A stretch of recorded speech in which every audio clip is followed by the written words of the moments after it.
볼게요. 67페이지 공급 탄력성, 우리 그거 봐야 되는데.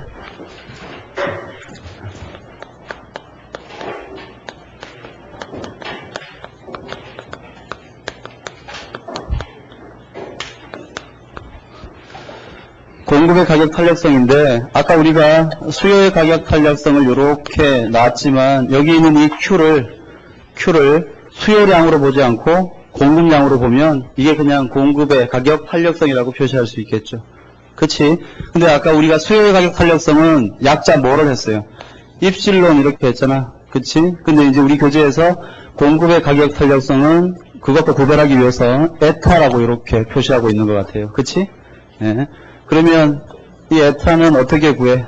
얘는 P분의 델타 P, Q분의 델타 Q. 이때 이 Q는 뭐야? 소비량이 아니라 공급량, 수요량이 아니라 생산량. 그렇게 생각하면 되죠. 얘는 다시 쓰면 델타 P분의 델타 Q, 그 다음에 Q분의 P. 당연히 이때 여기에 이 Q는 공급량이다. 이렇게 생각하면 된다. 그 말이에요. 공식은 됐지? 그 다음에 당연히 얘도 어때? 1보다 크냐? 1이냐? 1보다 작으냐를 기준으로 어떻게 합니까? 탄력적이다. 단위 탄력적이다. 그 다음에 비탄력적이다. 그렇게 얘기하겠지. 문제는 그림인데, 자, 여기에 Q, 여기에 P, 요런 공급 곡선이 있다. 이 점에서 공급의 가격 탄력성 구해라. 어떻게 할까? 똑같아요. 수요하고. 자, 아까 수요 어떻게 했습니까? 먼저 수직선을 내린다. 원칙 첫 번째, 어디로 점프한다? 원점으로 먼저 점프해서 이게 분모가 되고, 가로축과 만나는 점까지 점프해서 이게 분자가 되더라. 따라서 요 점에서 공급의 가격 탄력성은 어떻게 되는 거야? 분모분의 분자, 요렇게 하면 되죠. 똑같습니다. 그 다음, 만약에 공급 곡선이 이렇게 존재한다면 요 점에서는 공급의 가격 탄력성 어떻게 구해? 또 원점으로 점프해서 이게 분모, 가로축까지 점프해서 이게 자, 그렇게 하면 돼요. 그러면 이와 같은 공급 곡선이 있더라. 이 점에서 공급의 가격 탄력성 구하라. 어떻게 하면 쭉 내려서 원점으로 점프. 이게 뭐야? 분모. 가로축까지 만나는 점까지 점프. 하려고 보니까 없어. 못 구하나? 구해야지. 쭉 확장해서 연장한 다음에 이렇게 만나도록 하면 이게 뭐가 돼? 자, 이렇게 되는 거야.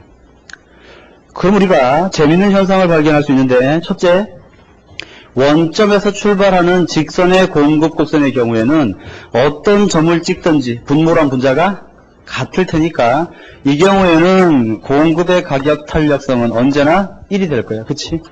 그 다음, 가로축과 먼저 만나는 공급 곡선의 경우에는 분모 분자 중에 어떤 점을 찍든지 항상 분모가 요만큼은 더 클 수밖에 없겠지. 최소한. 그렇죠? 그러니까 이 경우에는 공급의 가격 탄력성은 1보다 작은가? 그렇지. 이렇게 되죠.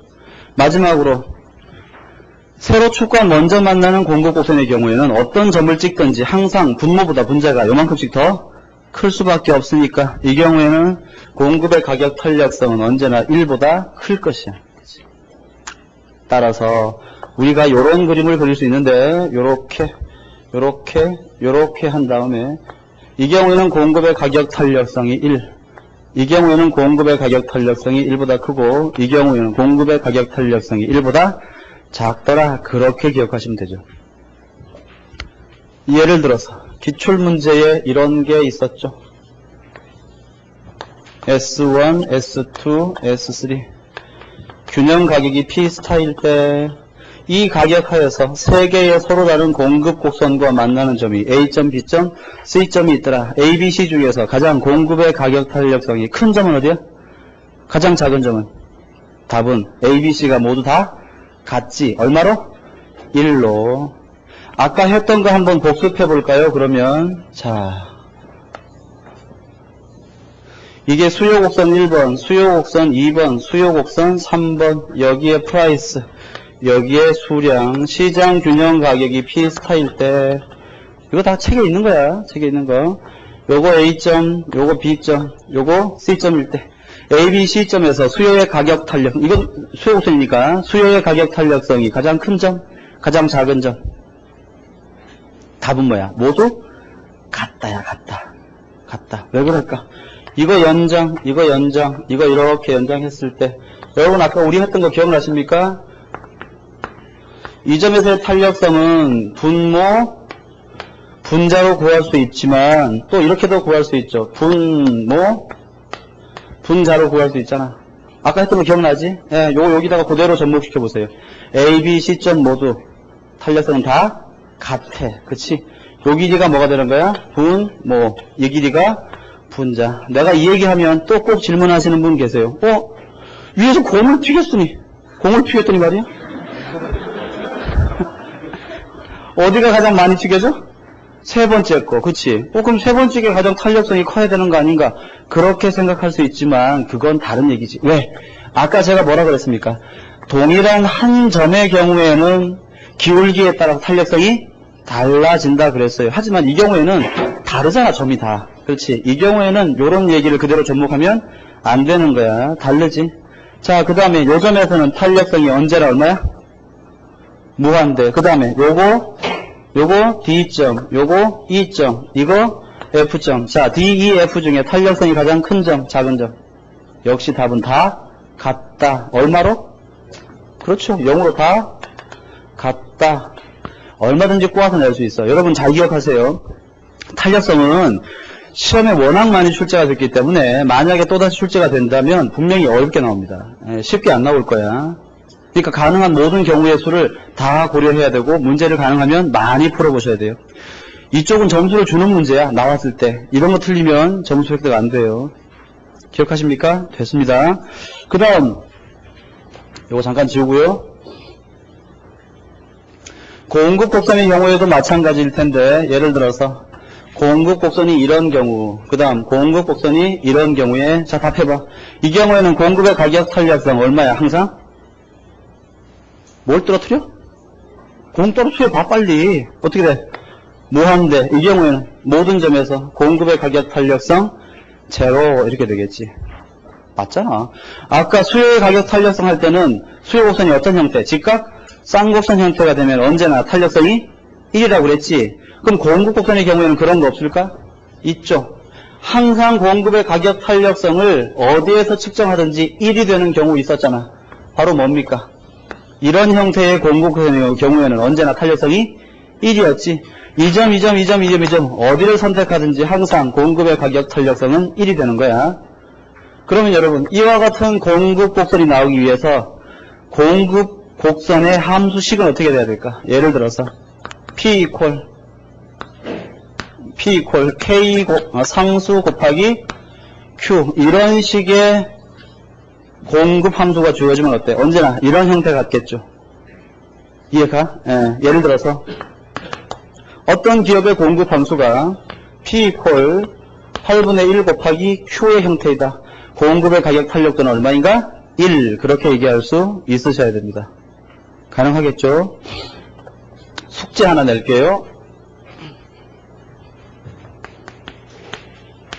숙제 여기에 Q 여기에 P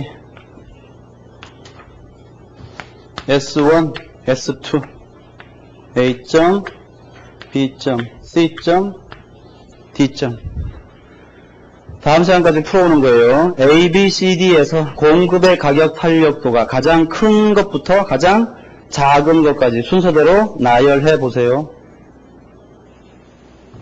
가능하시겠습니까? 네, 할 수 있어요, 여러분들 다. 방금 제가 내드린 숙제를 풀기 위해서는 어디를 봐야 되냐 하면 우리 교재의 71페이지의 참고 내용을 확인하셔야 됩니다. 71페이지를 여러분들이 읽어보시고 제가 방금 내드린 숙제를 한번 풀어보세요. 이해 가시면 어때? 공급 탄력성을 완벽하게 이해한 거야. 됐죠? 오케이. 나머지는 다 됐고 70페이지를 갑시다. 70페이지에 공급 곡선이 곡선의 형태를 띠면 어떻게 하면 돼? 역시 똑같아요. 접선을 그어서, 그치? 공급 탄력도 구해보면 된다. 어렵지 않죠? 밑에 3번 공급의 가격 탄력성 결정 요인. 아까 수요의 가격 탄력성 결정 요인 쭉 봤지? 네, 마찬가지로 공급 탄력성 결정 요인 봅시다. 먼저 1번 생산량 변화에 따른 비용의 변화 정도. 여러분 생산량을 증가시키려고 하니까 돈이 굉장히 많이 든대. 그 경우에는 시장 가격이 올랐을 때 생산자가 물건을 많이 만들기가 좀 부담스럽겠지. 따라서 공급량 증가 폭이 별로 크지 않을 테니까 공급 가격 탄력도가 좀 작을 것이에요. 그렇지. 두 번째, 기술 수준 향상이 굉장히 빠르면 어때? 생산량 증가가 매우 큰 폭으로 일어나겠죠. 됐습니다. 세 번째, 재화의 저장 가능성 및 저장 비용. 저장이 쉽대. 예를 들어서 많이 만들어가지고 오래 쌓아놔도 안 상해. 돈도 별로 안 들어. 그런 물건은 어때? 미리 많이 만들어 놓고 시장의 가격이 비싸지면 막 내다 팔면 되는 거지. 가격이 싸지면 창고에 보관하면 되고. 저장이 용이하면 용이할수록 공급 탄력도는 더 커져요. 반면에 저장하는데 비용이 많이 들어. 게다가 오래 놔두면 상해. 예를 들어서 두부, 막걸리 뭐 그런 건 어때요? 오래 보관하기가 힘들겠지. 그 경우에는 넉넉하게 생산할 수가 없으니까 공급 탄력도가 좀 낮을 것이야. 그렇지? 철강 이런 건 어때? 뭐 부피를 좀 차지해서 그렇지. 오래 보관해도 문제가 없으니까 좀 높을 수 있겠죠. 마지막으로 기간의 장단, 저장 비용 했고, 기간의 장단, 이건 이미 나왔잖아. 아까. 예외 없습니다. 고려되는 기간이 길면 길수록 탄력도는 더 커져요. 기간이 짧을수록 탄력도는 작아집니다. 따라서 애인이 고무실을 바꾸어 신을 가능성이 높은 경우에는 방위보다는 현역인 경우가 좀 더 높겠지. 이해됐으면 좋겠어요. 안 된 말고. 됐습니다. 5장 갈게요. 이거 주고요. 나눠드린 자료 좀 읽어보세요, 여러분. 예, 그거 한 번 그냥 읽으시고 버리셔도 괜찮아요. 대신 읽지 않고 버린다. 그럼 내가 좀 삐질 것이야. 그치? 한 번쯤은 읽어주세요.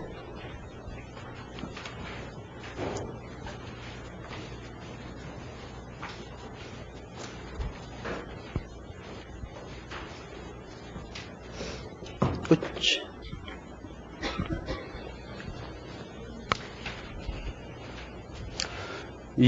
그런 날이 그렇게 많지는 않은데 오늘은 어떻게 하다 보니까 제가 아침부터 지금까지 계속 강의가 풀로 있었어요. 그래서 아침에 또 점심 먹고 지금 저녁 먹고 그러니까 또 한단 말이에요. 여러분들 가끔씩 두 개로 보이기 시작하는데 큰일 났네. 응?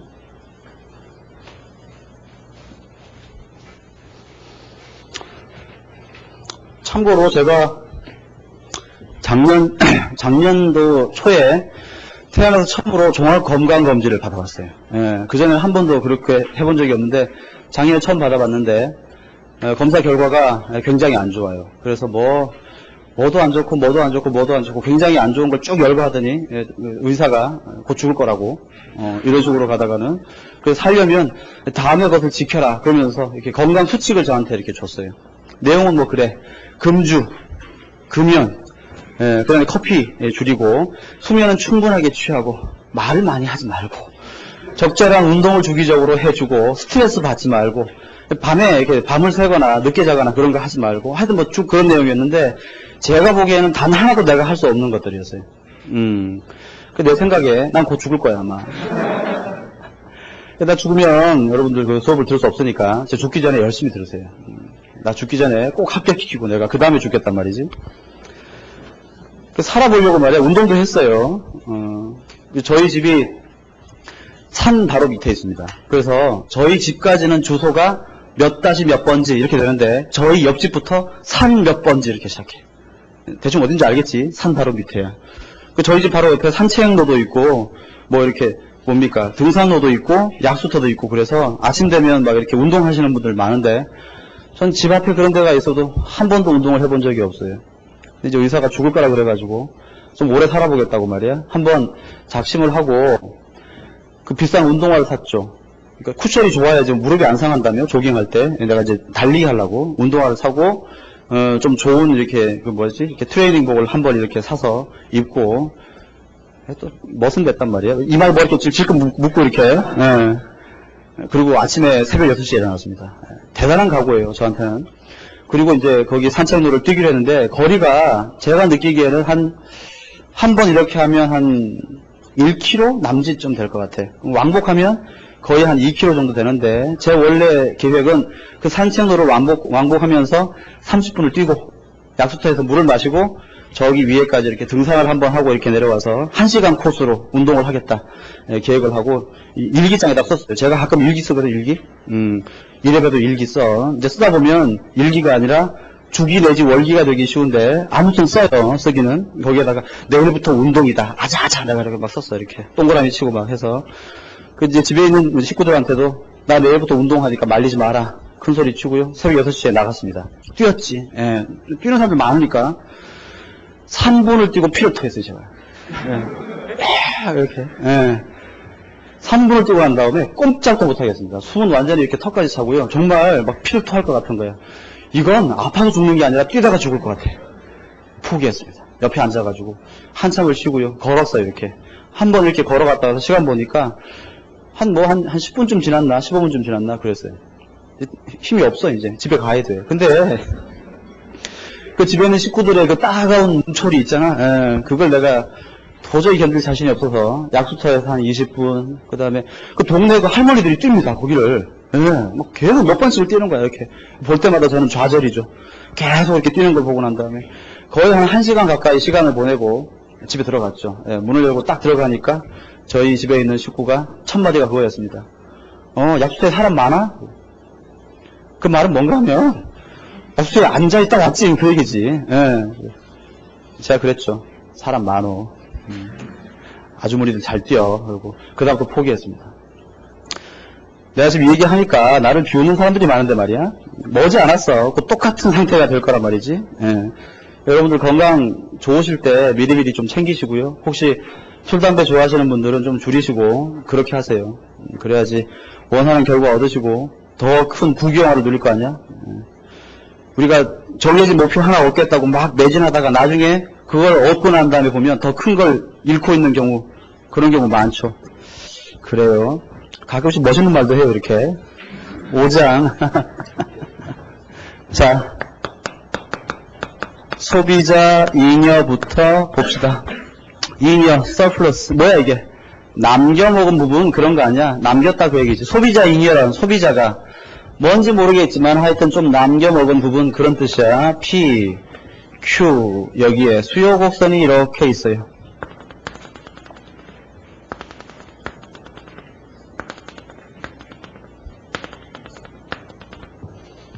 너무 예를 들어서 이걸 사과라고 한번 해볼까요? 여러분 어제 했는데 자 답해봐. 수요 곡선의 수직거리의 높이가 뭘 의미해?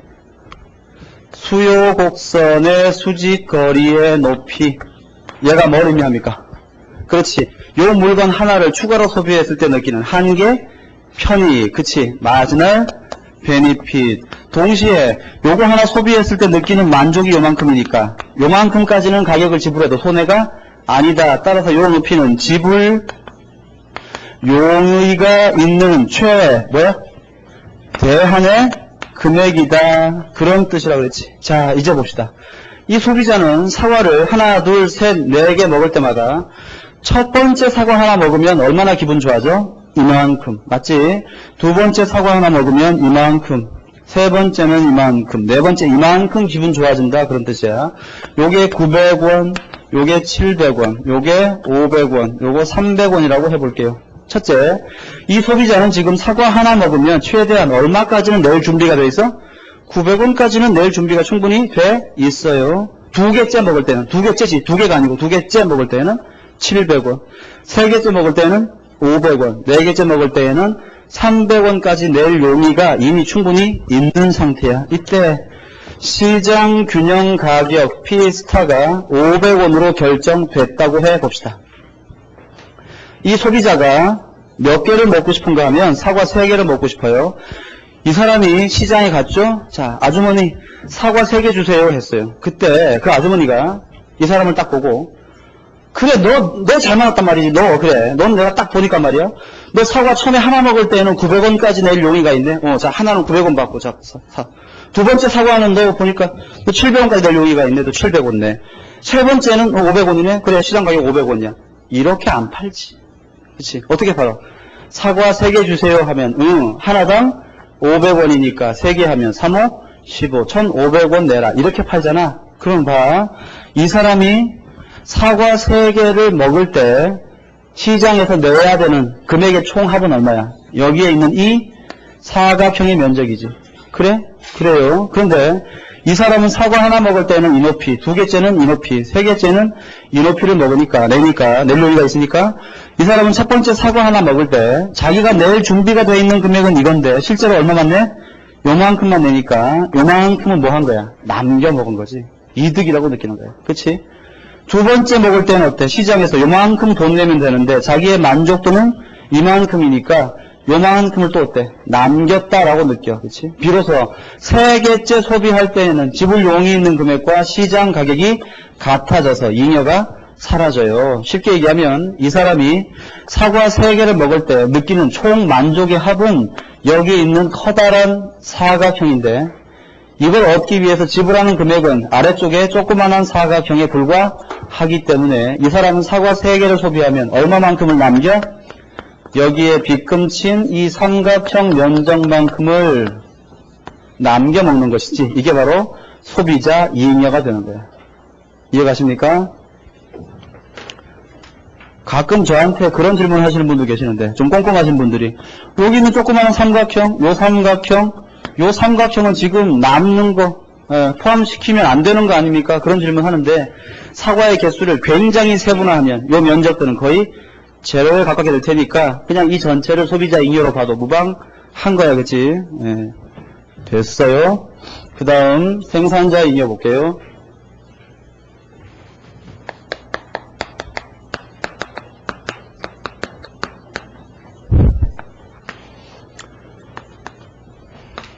자, 공급 곡선이 이렇게 있다. 여러분, 공급 곡선의 수직거리의 높이는 뭘 의미한다고?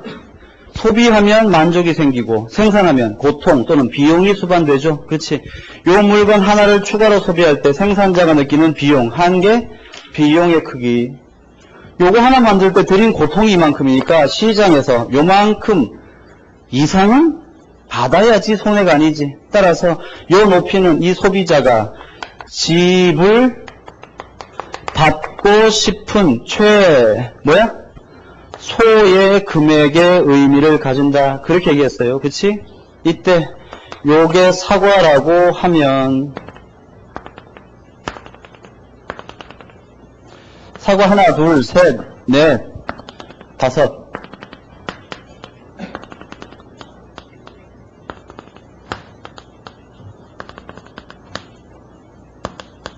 이렇게 있을 때 만약에 시장 균형 가격이 500원으로 결정이 됐습니다. 이 생산자가 시장에서 사과 3개 사세요 했을 때 소비자가 어떻게 삽니까? 사과 3개 사고 사과 하나당 500원씩 쳐서 얼마의 돈을 줘? 이 생산자에게 요만큼의 돈을 주죠. 맞아? 그래요. 그치? 근데 이 생산자는 사과 하나 만들 때는 고통이 얼마만큼이었어? 요만큼. 따라서 첫 번째 사과 하나에 대해서는 100원만 받아도 이 사람은 손해가 아니잖아. 근데 첫 번째 사과 하나를 얼마에 팔았어? 500원에 팔았으니까 요만큼이 뭐야? 이득이지. 남겼어요. 두 번째 사과 팔 때는 이 사람 얼마 받아야 돼? 최소한 300원 받아야 되는데 두 번째 사과 얼마 받았어? 500원 받았으니까 또 이만큼 남긴 거지.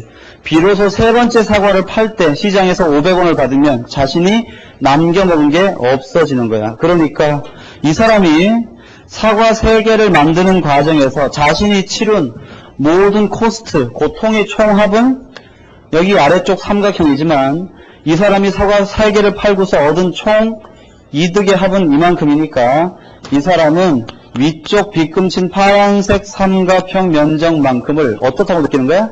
남겼다라고 느낀단 말이야. 요게 생산자의 이익여가 됩니다.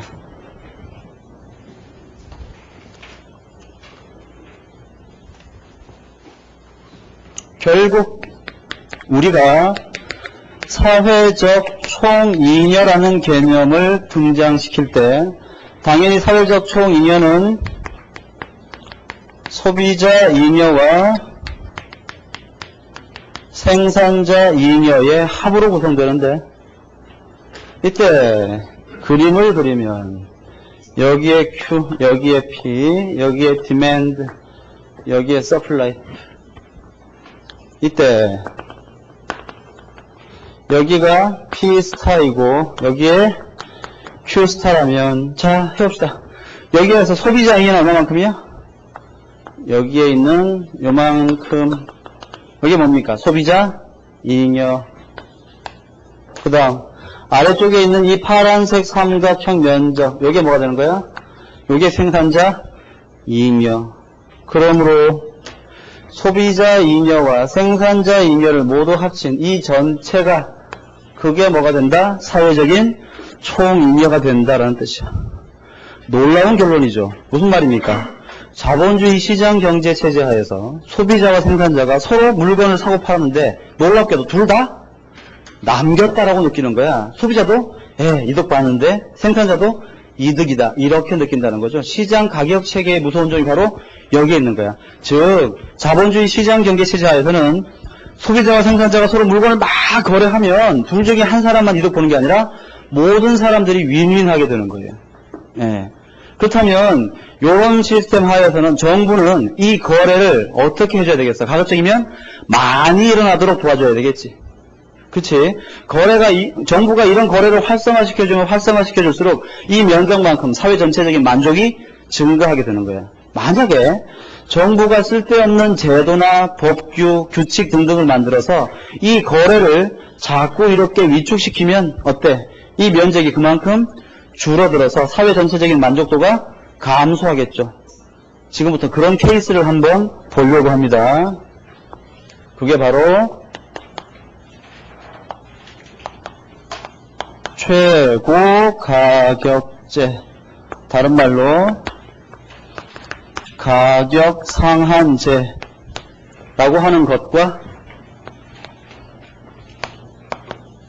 최저 가격제, 다른 말로 가격 하한제라고 하는 것이에요.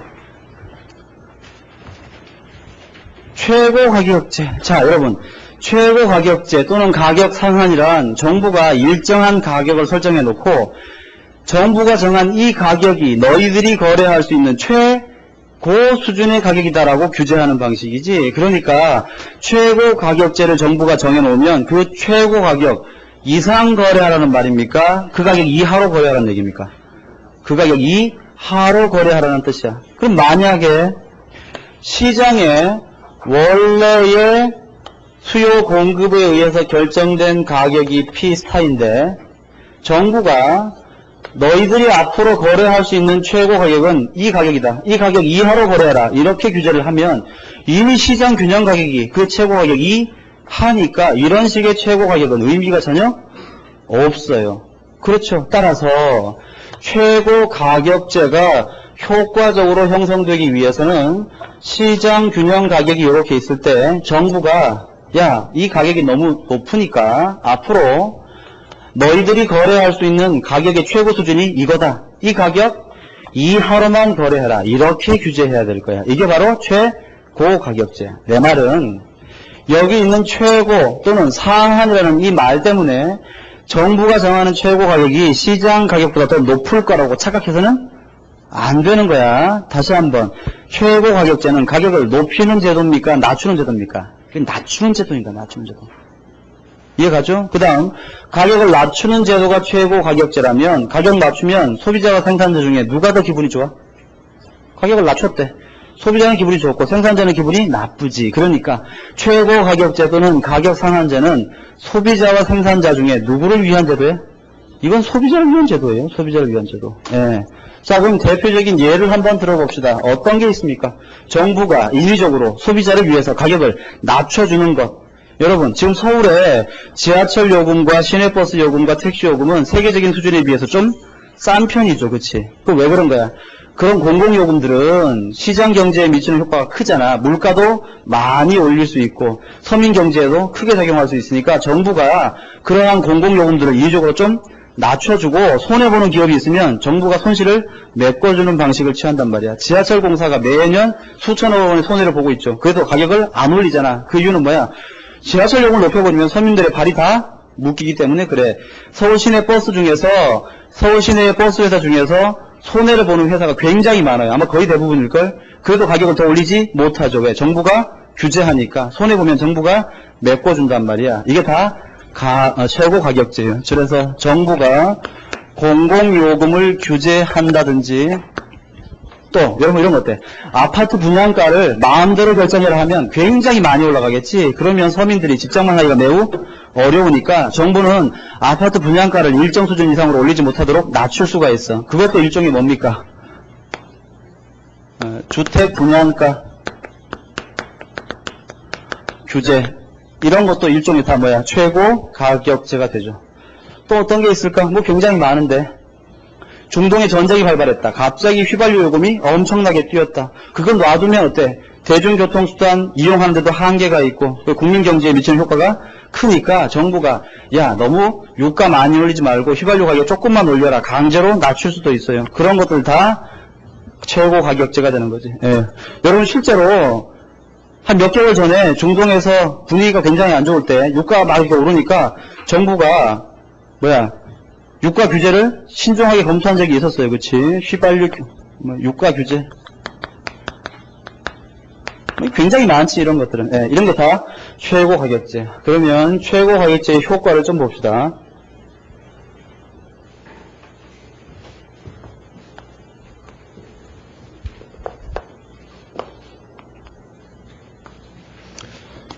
QP. 예를 들어서 이게 휘발유라고 한번 해볼게요. 휘발유.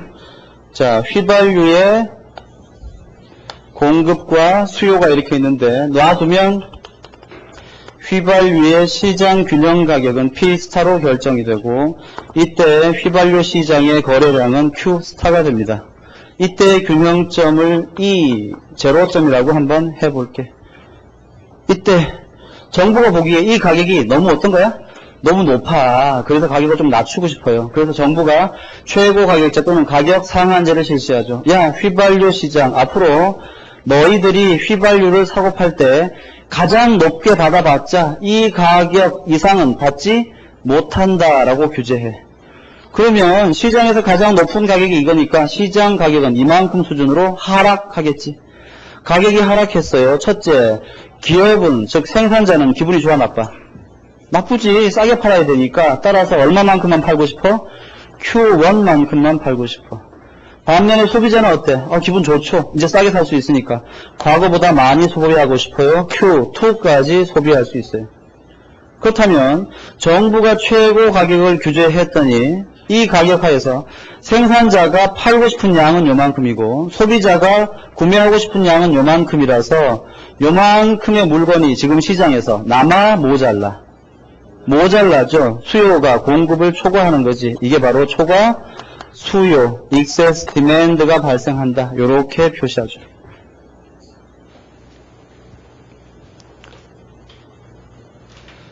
자, 가격 상한제의 특징을 한번 정리하면서 해봅시다. 가격 상한제의 첫 번째 특징. 첫째, 정부의 최고 가격은 과거 시장 균형 가격보다, 여기만 봐. 딴 데 보지 말고 여기만 봐봐. 최고 가격은 P스타보다 커야 돼, 낮아야 돼? 그렇죠. 작아야 돼요. 반드시. 두 번째, 최고 가격을 설정했더니 어떤 문제가 발생했습니까? 시장의 초과 수요 상태가 발생했어. 여러분, 지금 휘발유 시장이라고 했잖아. 휘발유 시장의 초과 수요라는 얘기는 아침마다 주유소 가서 사람들이 뭐 하는 거야? 기름 주세요, 기름. 저한테 기름을 먼저 파시면 안 되겠습니까? 막 그러고 싸우는 거지. 휘발유가 모자라니까. 그렇지? 자, 이런 상태에서 원래 균형점 E01 때, 옛날에 가격 상한제 하기 전에 소비자 잉여가 얼마인지 한번 계산해 볼까? 자, 소비자 잉여 얼마입니까? 요만큼. 맞지? 옛날에 생산자 잉여 요만큼. 따라서 정부의 최고 가격제 실시 이전에 사회 전체의 총 잉여는 이만큼이었어요. 그치? 이제 정부가 최고 가격을 설정했기 때문에 가격은 이 수준으로 다운됐고, 그 다음 소비자가 아무리 많이 살려고 해도 지금 시장에 기름은 얼마밖에 없는 거야? 여기 있는 이 노란색 선밖에 없는 거지. 요 이상은 살 수 있어 없어?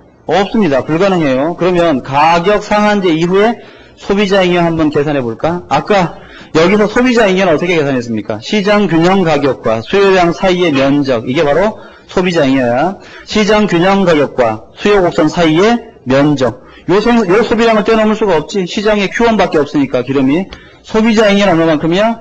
요만큼이 소비자 잉여.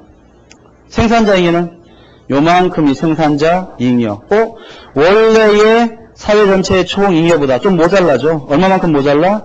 빗금친 빨간색 면적만큼 사회 전체의 총 잉여가 감소했습니다. 이걸 왜 감소했습니까?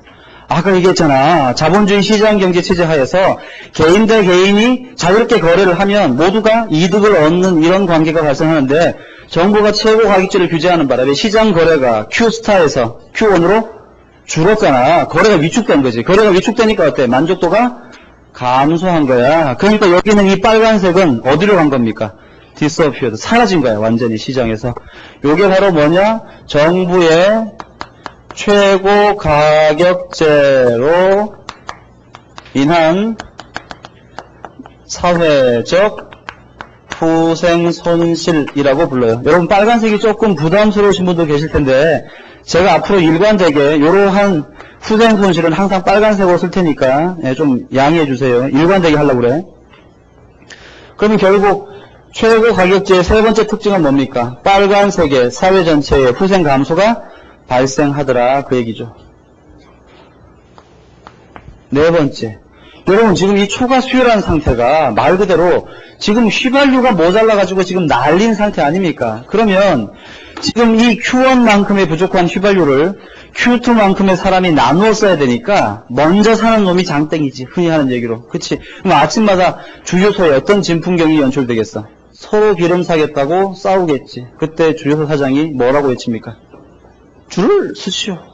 줄을 세우지. 웃지 말아요. 시험에 나와. 줄서기가 시작돼. 줄서기는 최고 가격제로 인한 결과예요. 자, 정부가 보니까 아침마다 이상한 현상이 벌어졌지. 아침마다 차가 한 100m씩 길게 줄을 서가지고 서로 기름 사겠다고 싸우고 있습니다. 그 사람들 원래 그 시간에 어디 있어야 돼? 사무실에 일하고 있어야 된단 말이야. 일을 안 하고 다 줄 서고 있어. 정부가 보니까 안 되겠지. 야, 이래가지고는 안 되겠다. 줄서기 없애버리고 어떻게 합니까? 차량 등록증을 가지고 오는 사람에게 한 사람당 1리터씩의 기름을 배급하겠다. 배급제로 시스템을 바꿀 수가 있어요. 배급제. 근데 봐, 이만큼의 사람이 요만큼의 기름을 배급제로 나누어 가지니까 한 사람당 소비량이 굉장히 조금일 거 아니야. 나는 서울과 부산을 오가면서 사업을 하는 사람인데, 나는 하루에 정부가 1리터 배급하는 거 가지고는 도저히 사업을 할 수가 없어. 나는 어떻게든지 간에 기름을 더 구입해야 됩니다. 어떻게 합니까? 내가 만약에 그 사업자라면 이럴 때 내가 여러분들에게 얘기하겠지.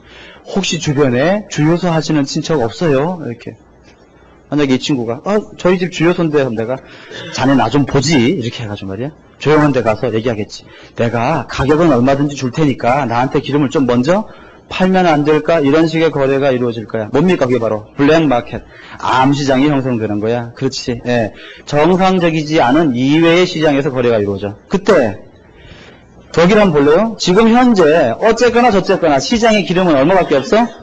요만큼밖에 없어. 자, 여러분, 수요 곡선의 수직거리의 높이가 뭘 의미해? 그 물건 한 단위를 추가로 소비할 때 느끼는 한계, 편익임과 동시에 지불 용이 있는 최대 금액. 자, 요만큼의 휘발유를 소비할 때 이 소비자는 최대한 얼마까지 낼 용의가 있어? 이만큼의 가격까지를 낼 용의가 있죠. 요게 바로 뭐가 되는 겁니까? 암시장 가격이 돼요. 그런데 놀라운 사실은 뭡니까? 최고 가격제 실시로 암시장이 형성될 때, 이때 암시장 가격은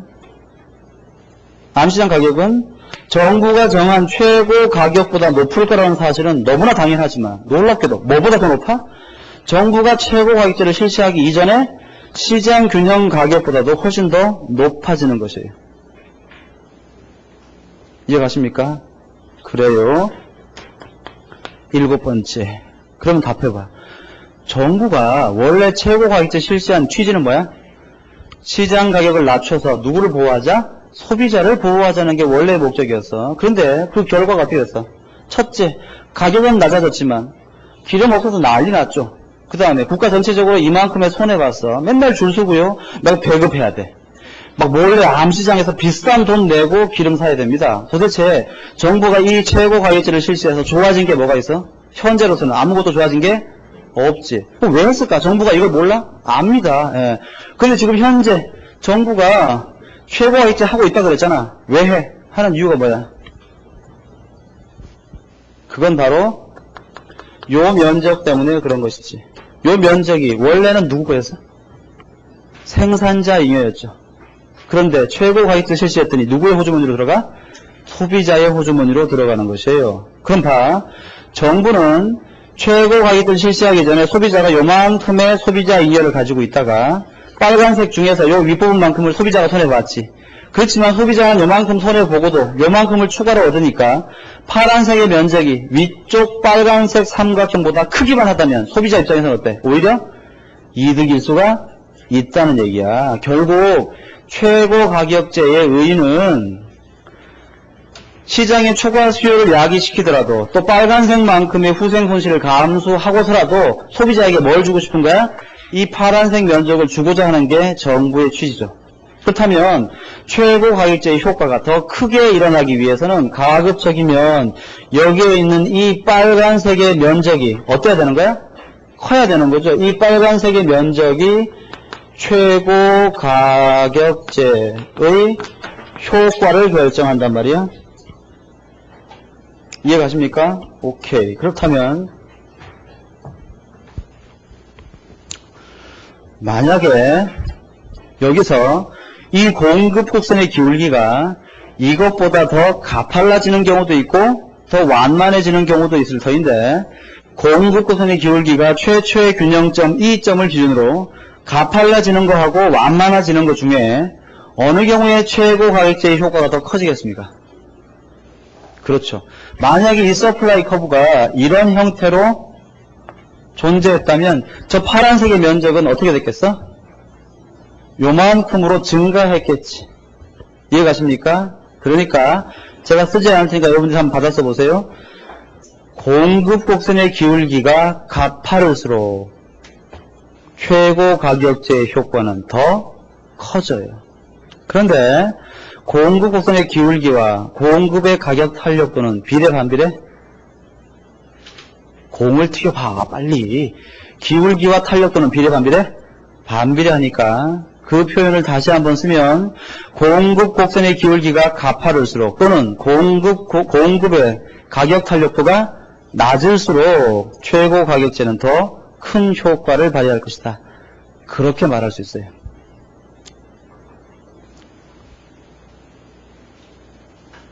맞지? 그렇게 기억합시다. 그 다음 이제 최저 가격제를 봅시다. 최저 가격제란 가격 하한제인데 아까 최고 가격제가 시장 가격을 인위적으로 끌어내려서 소비자를 보호하기 위한 제도라면 최저 가격제는 이거랑 좀 반대일 거 아니야? 자, 답해보세요. 최저 가격제란 뭘까? 시장 가격이 너무 낮으니까 인위적으로 그것을 끌어올려서 소비자 생산자, 누구 보호해? 생산자를 보호하기 위한 제도. 그게 바로 최저 가격제입니다. 최저 가격제의 대표적인 예는 어떤 게 있을까요? 가장 유명한 것이 시장의 최저임금제죠. 최저임금제. 여러분 기억하십니까? 최저임금제가 어떤 거야? 너무 근로자가 작은 임금을 가지고 열악한 환경에서 노동계약이 이루어질 때 정부가 법으로 일정 금액 이상을 임금계약으로 체결해야 된다고 규제해서 근로자를 보호하기 위한 것. 이게 바로 최저임금제지. 맞습니까? 그래요. 최저임금제 말고도 가격 하한제 또는 최저가격제 있어. 뭐야? 예를 들면 농산물의 가격이 너무 낮을 때 정부가 농산물 가격을 지지해주는 농산물 가격 지지제도 같은 거 이런 게 다 뭡니까? 최저가격제에 속합니다. 따라서 지금 현재 우리 교재에도 그렇지만 최저가격제로 가장 유명한 제도가 최저임금제니까 아예 최저임금제를 가지고 최저가격제의 효과를 한번 분석해 볼게요. 그래프 그립니다. 여기에 자 여러분 일반적인 시장이라면 가로축에 뭐가 와야 돼? 그 제품의 거래량, 세로축에 그 제품의 가격 그렇게 와야 되는데 최저임금제가 실시되는 시장은 어떤 시장일까? 노동시장일 거 아니야. 그러니까 노동시장의 거래량은 뭐가 되는 거야? 노동의 고용량이 되는 거고, 노동의 가격이 뭡니까? 임금, 웨이지가 되겠지. 맞죠? 이때 노동의 공급, 레이버 서플라이, 노동의 수요, 레이버 디맨드 이렇게 표시하고요. 그 다음 여러분, 아까 전에 여기 휘발유와 같은 일반적인 재화의 경우에는 기업이 어디 쪽이야? 여기가 기업이고 여기가 뭡니까?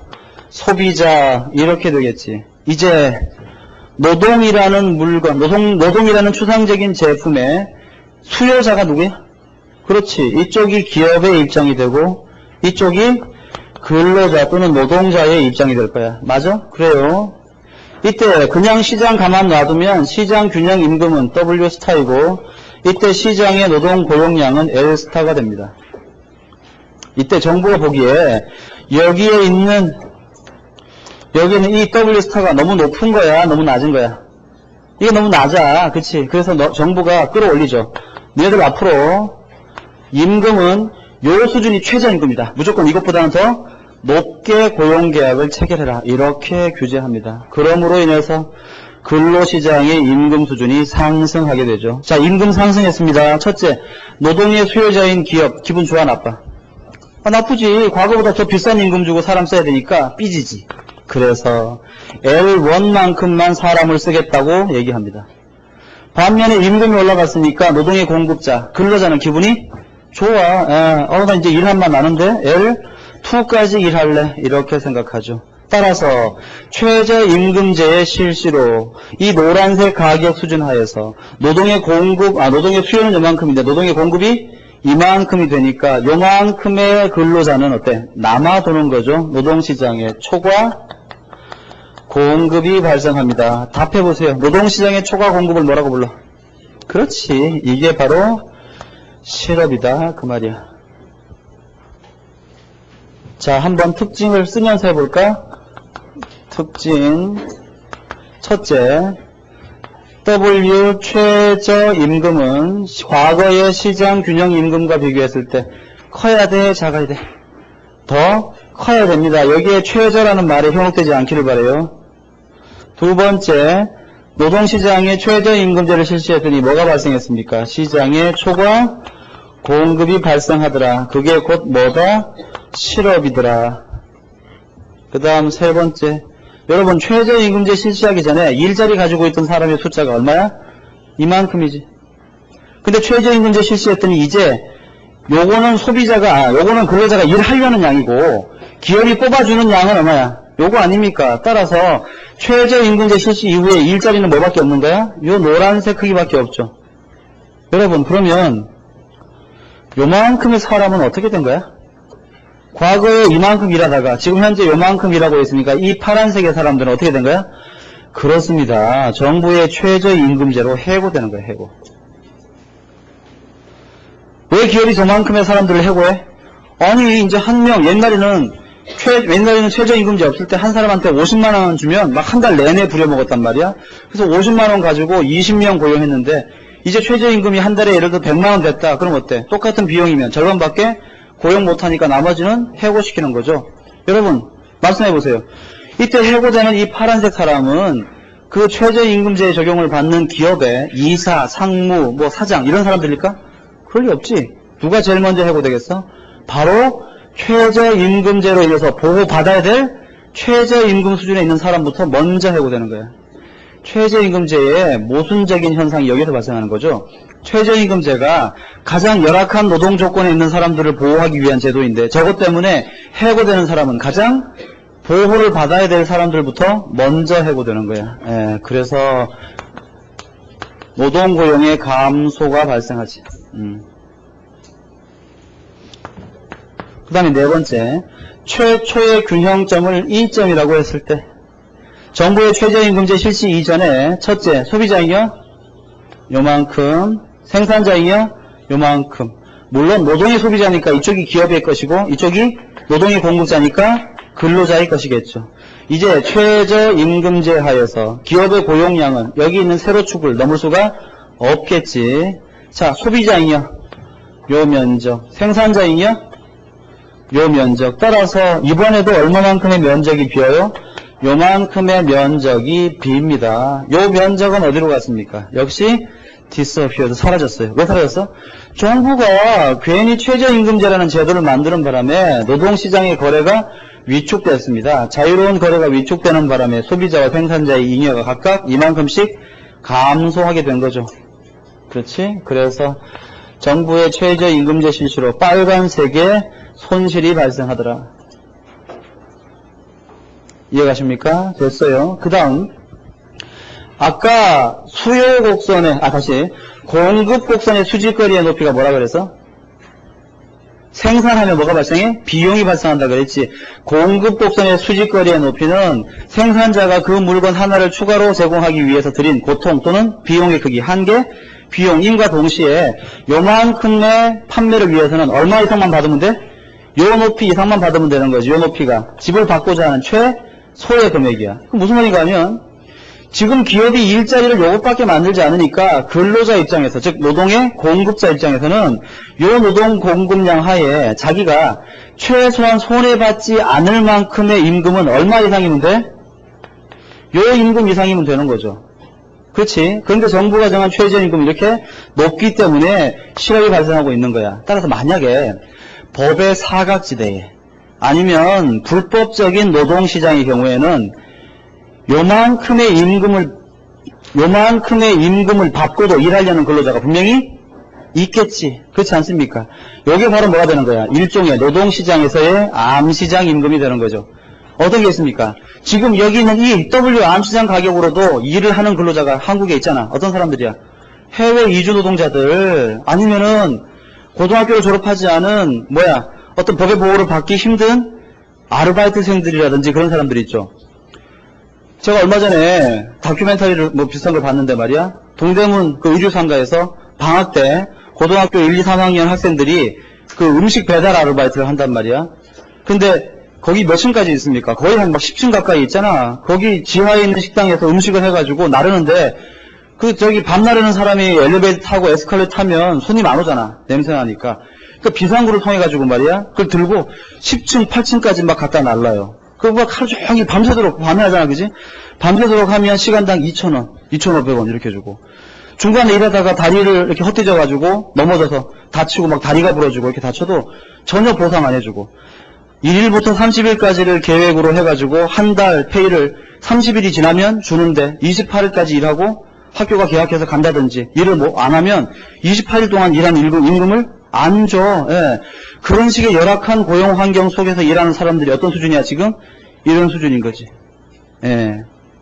이해가십니까?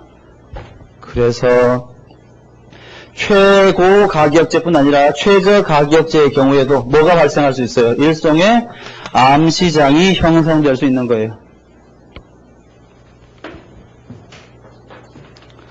그러면 한번 보세요. 그럼 지금 최저임금제 실시해가지고 좋아진 게 뭐가 있어? 임금은 높아졌지만 실업 발생했죠. 이만큼의 사람은 잘렸지. 사회 전체적으로 빨간색 면적만큼 손해봤죠. 눈에 보이지 않는 사각지역에서는 더 과거보다 낮은 임금을 가지고 일하는 사람들이 막 생겨나고 있어. 그럼 이 제도를 왜 실시했을까? 그건 바로 요 면적 때문에 그렇단 말이야. 저 면적은 최저임금제 실시하기 전에 누구 거였습니까? 생산자의 잉여, 소비자의 잉여, 즉 기업의 잉여였죠. 근데 최저임금제 실시하니까 여기에 누구의 호주문으로 들어가? 근로자의 호주문으로 들어가는 거지. 결국 최저임금제 또는 최저가격제의 성패는 요 면적이 결정하는 것이야. 노동의 공급자 입장에서는 맞죠? 노동의 공급자 입장에서는 요만큼의 잉여를 손해보더라도 추가적으로 요만큼을 더 얻었는데 요 면적보다 더 크기만 한다면 어때? 오히려 과거보다 이득일 수 있다 그 말이야. 다만 문제는 뭔가 하면 요만큼의 혜택을 누리는 사람들은 어떤 사람들이야? 원래 이만큼 일하다가 그 엄청난 해고 속에서도 살아남아서 요 속에 편입된 사람들, 요 사람들만 요 면적 가져가는 거지. 그러니까 어떻습니까? 이 최저임금제의 혜택을 본다는 것은 결코 쉽지 않아요. 이해가시죠? 예. 그거까지 같이 한번 정리해 보세요. 지금 칠판에서 얘기한 이런 식의 그 분석은 다른 시장에도 얼마든지 할 수 있습니다. 이건 어때? 예를 들어서 요게 지금 휘발유 시장이 아니고 금융시장이야. 금융시장. 금융시장의 가격은 뭡니까? 이자율이죠. 시장에 놔두니까 이자율이 이렇게 높아. 그 정부가 옛날에 그런 거 있잖아. 이자율 규제 막 그런 거 하죠. 근데 앞으로 이자율은 요 이자율 이상 받지 마라. 이게 최고 이자율이다. 이렇게 규제하면 자금 시장에 뭐가 발생하는 거야? 막 초과 수요가 발생해가지고 자금 못 구해서 막 난리 나는 거죠. 그러다가 견디다 못하면 어디 가는 거야? 사채 시장 가는 거지. 그치? 여기서 높은 사채 이자를 내고라도 돈을 쓰게 되는 현상이 발생하는 거야. 그러면 경제에 뭐가 발생합니까? 빨간색의 비효율성이 발생하게 되는 거다. 이런 식으로 분석할 수 있어요. 가능하시겠죠? 문제 풀어보세요. 그러면 5장 쭉쭉쭉 넘겨보시면 아주 쉬울 겁니다. 예. 그렇죠? 어디까지? 78페이지까지 자연스럽게 정리하실 수 있어요. 그 다음 여러분 78페이지 하단에 보시면 농산물의 가격 파동이라는 게 나오는데 그건 뭐 별로 어려운 얘기 아니야. 잠깐 볼까요?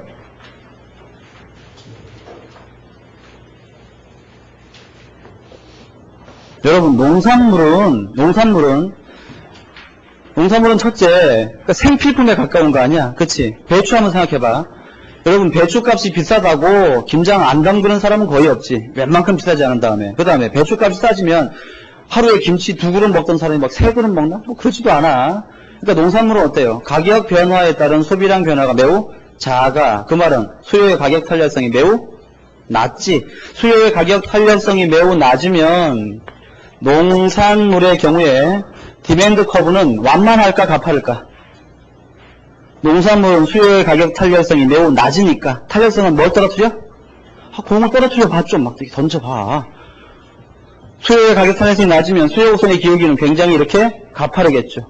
그 다음 우리가 지난번에 거미줄 이론할 때 봤지만 농산물의 경우에는 가격 변화에 따른 공급량 변화가 매우 더디게 발생하니까 공급의 가격 탄력도도 어때? 다른 공산품에 비해서는 굉장히 낮겠지. 예, 공급 곡선도 이렇게 비탄력적인 형태를 띱니다. 이때 시장의 배추 생산량이 갑자기 이렇게 증가하거나 갑자기 이렇게 감소하면 가격 변화폭은 매우 크게 발생하는 거지. 예. 따라서 농산물 시장에서 농산물 가격 파동 여러분 그런 거 많이 봤잖아. 뭐 어느 해에는 고추가 막 금추였다가 어떤 해에는 뭐 배추가 막 금추였다가 올해 배추값이 막 엄청나게 비쌌는데 그 다음에는 뭐 하고 있습니까? 농민들 배추 다 갈아엎지 막 이렇게 광물에다가 배추 막 다 뿌리고 막 이렇게 왜 그런 파동이 생기는 거야?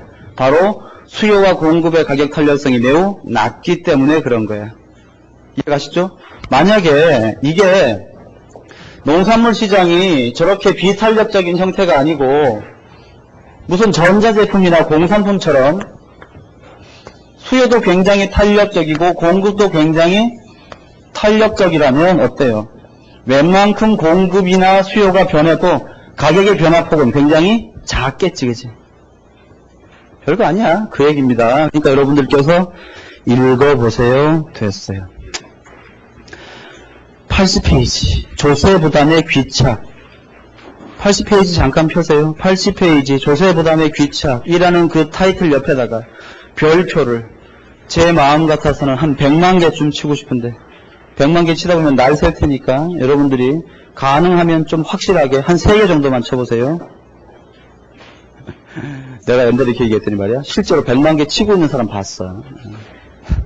무슨 말입니까? 조세 부담의 귀착에 관한 내용은 매우 중요한 거라서 매년 한 해도 빠지지 않고 시험에 출제되고 있습니다. 지금부터 그거 볼게요. 좀 지우고.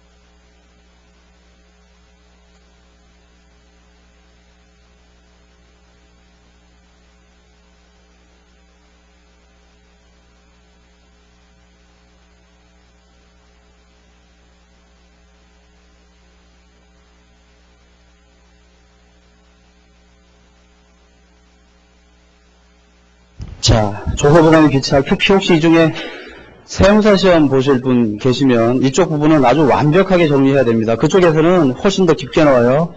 조세부담의 기차. 봅시다.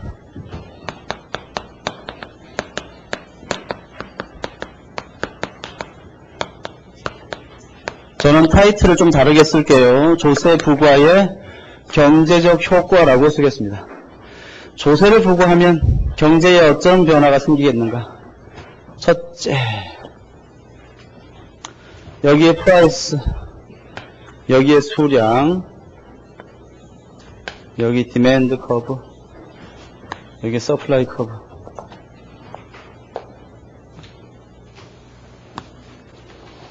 이때 시장 균형점이 여기라서 균형 거래량, 시장 균형 가격 이렇게 돼 있죠. 여기가 어디야? 최초의 균형점이지. 이 점 이렇게 할게.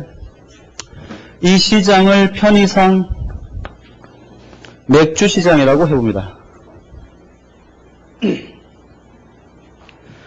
여러분, 맥주 시장에 맥주라는 제품에 조세 부과하는 방법은 두 가지가 있어. 첫째는 맥주의 생산자한테, 야, 맥주 회사, 너 앞으로 맥주 한 병 만들 때마다 한 병당 얼마씩 세금 내라, 이렇게 하는 방법이 있지. 또 하나는 맥주 회사는 놔두고 소비자한테, 소비자, 당신 앞으로 맥주 사 먹을 때마다 한 병씩 한 병당 얼마씩 세금 내고 사 먹어라, 이렇게 할 수도 있어요. 결국 맥주라는 제품에 대한 조세를 맥주의 생산자에게 부과할 수도 있고 맥주의 소비자에게 부과할 수도 있습니다. 그런데 매우 중요한 결론이지만 미리 한번 얘기하자면 맥주에 대한, 즉 특정한 제품에 대한 조세를 생산자에게 부과하든 소비자에게 부과하든 그 경제적 효과는 아무런 차이가 없어요. 똑같아요. 다시 한번, 조세를 생산자에게 부과하든 소비자에게 부과하든 그 경제적 효과는 아무런 차이가 없습니다. 따라서 조세를 생산자에게 부과하면 공급 곡선이 변할 것이고 소비자에게 부과하면 수요 곡선이 변할 터인데 어느 쪽에다가 부과하든 경제적 효과는 차이가 없으니까 아무 데다가나 분석해도 똑같아. 그리고 내가 방금 했던 이 말은 이따가 제가 증명할 거예요. 아시겠죠? 일반적으로는 생산자에게 부과하면 좀 그림이 편해. 그래서 여기에다가 한번 부과를 해볼게요. 공급 곡선의 수직거리의 높이가 뭐라고? 제품 한 단위를 생산하는 데 들어가는 한계 비용. 그런데 기업에게 정부가 제품 한 단위당 T1씩의 조세를 더 부과하면 기업 입장에서는 생산비가 그만큼 더 증가하는 효과가 발생하겠지. 맞아? 맞아요. 그러니까 조세를 부과하면 공급 곡선은 위로 아래로? 위로 상승하는 효과가 발생해. 이렇게. 이게 뭡니까? 원래의 공급 곡선에다가 텍스를 부과한 거지. 그렇다면 여기에 이 수직거리의 높이, 이게 바로 뭡니까? 단위당 조세액 T1이 되는 거죠. 이해가십니까? 여러분 어떻게 생각하면 이거 위로 올라갔다고 생각하지 말고 왼쪽으로 이동했다고 생각해봐. 조세 부과하면 기업의 생산 비용이 증가하니까 생산 능력이 감소한다. 뭐 그렇게 이해해도 괜찮겠죠. 이렇게 증가했어요. 봅시다. 그러면 지금 현재 수요 곡선은 변화가 없지만 기업의 공급 곡선은 조세를 부과받은 다음에 노란색으로 바뀌었으니까 새로운 균형점은 어디가 됐어? 이 점에서 균형을 텍스 부과받은 다음이라고 하고 이 점에서 시장 거래량은 얼마가 됐습니까? Q 텍스 부과받은 다음에 거래량이 됐죠. 맞아? 맞아요. 그 다음 시장 균형 가격은 얼마가 됐어? P 스타 텍스 부과받은 다음 이렇게 됐지. 자, 이제 분석을 해봅시다. 정부가 조세를 부과하니까 시장 균형점이 이 점에서 이 텍스로 바뀌었어요. 그래서 이 가격 하에 거래하니까 시장 거래가 위축되면서 시장 가격이 상승했어. 그러면 Q 텍스 한 병 거래할 때마다 시장에서 얼마씩 주고받는 거야? 요 높이만큼 주고받겠지. 그래서 소비자는 요 QT 한 병 먹을 때마다 얼마씩의 가격을 지불해? 요 높이만큼의 가격을 지불해요. 다시 한번 소비자가 요 높이만큼을 돈을 주고 맥주 한 병 사 먹었어. 그러면 기업은 소비자한테 얼마 받았어? 이 높이만큼 받았지. 그런데 기업은 받은 요 높이만큼의 돈을 다 자기 후주문으로 넣을 수가 있어 없어? 없지. 뭐 해야 돼? 세금 내야지. 얼마만큼? 요만큼. 요 높이를 그대로 가져와 볼게. 요렇게 그러니까 어때? 요만큼의 돈을 받더라도 요 높이만큼은 뭐 내야 돼? 세금 내야 되니까 기업의 호주머니로 들어가는 금액은 얼마밖에 안 된다? 여기에 있는 생산자 가격만큼밖에 되지가 않아요. 놀라운 결론이죠. 기업에게 조세를 부과했더니 소비자와 생산자가 느끼는 감정이 완전히 달라졌어요. 소비자는 뭐라고 느낍니까? 조세를 부과받으니까. 뭐야, 가격이 올랐네. 비싸게 먹어야 되네. 이렇게 느끼고, 생산자는 뭐야, 과거보다 싸게 팔으란 얘기야? 이렇게 느낀단 말이야. 이 가격에 괴리가 생기는 이유가 이게 모순이 아니야. 왜 생기는 거지? 조세 때문에 생기는 거야. 그치? 됐습니다. 그러면 여기에 있는 이 사각형의 면적에 주의해 볼게요. 요 사각형. 먼저 이 사각형의 수직거리의 높이는 뭐랬니? 단위당 조세액. 그 다음에 가로축의 거리는 거래량. 따라서 여기에 있는 이 사각형 전체의 면적은 뭐가 됩니까? 정부의 조세 수입의 크기가 되죠. 그래요. 그러면 정부가 조세를 부과하기 전에, 즉 일정 상태에 있을 때 소비자잉여? 요만큼. 맞아. 생산자잉여? 요만큼. 따라서 조세 부과 전 사회적 총잉여의 크기는 이만큼이 되죠. 이제 조세를 부과했습니다. 첫째, 소비자 가격은 이만큼, 생산자 가격은 이만큼, 거래량은 이 점을 넘을 수가 없어. 소비자잉여? 이 면적. 생산자잉여?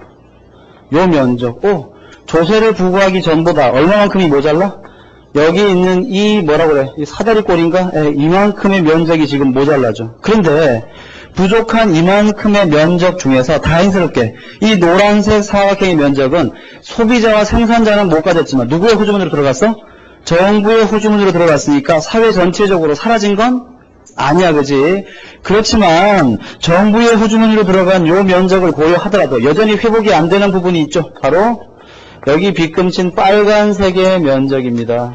이 빨간색의 면적은 어디로 갔을까? disappeared. 역시 사라진 거야. 왜 사라졌어?